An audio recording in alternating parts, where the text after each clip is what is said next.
As we reported earlier, Michigan's Attorney General filed criminal charges against city officials in Flint for operating that city's water systems in an unsafe manner.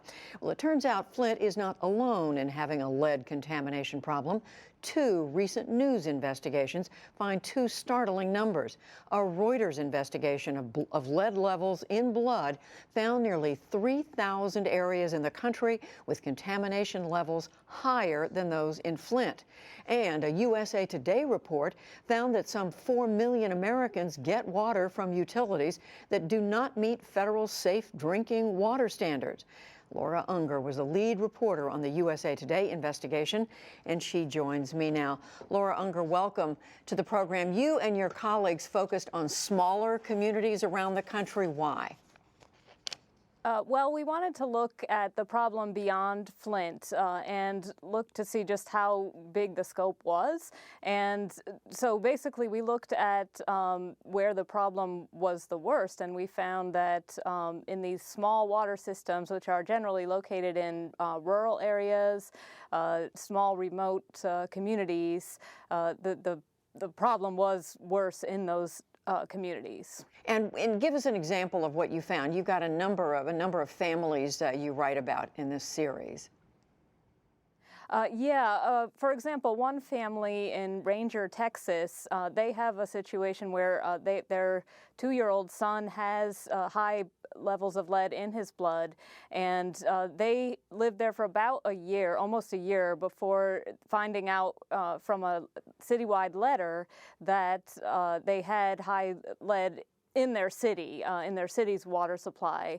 And then they actually, their tap was tested, and they did not find out the results of that from the city. They found it out from me, actually. I told them the levels that were found in their own tap. So, and they were very upset about that situation because, you know, their son's 2, and he's facing high lead, which as you know, just causes all sorts of problems with children. And again, it wasn't just this one small community. You found something like 4 million Americans affected. Yeah, it's more than 4 million. The 4 million is places where, or people affected by places that either tested improperly or skipped tests. There are even more than that when you talk about where high lead has been found, and in some cases has not been fixed despite being found.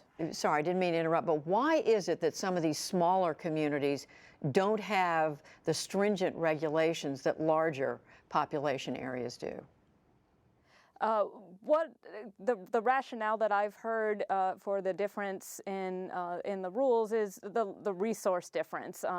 There's a vastly different resources between the large water systems in big cities and these small water systems, which only serve a few thousand people. I mean, some of them are run by folks who may have another full-time job. We found one place where, for example, a farmer slash rancher ran a water system in his spare time, and he tried his best, but it's a part-time thing, and that's a much different situation than in a large water system where you might have very educated folks and large staffs dealing with water quality. So finally, who's responsible? I mean, the Environmental Protection Agency, I know you talked to them. What do they say? How do they explain it?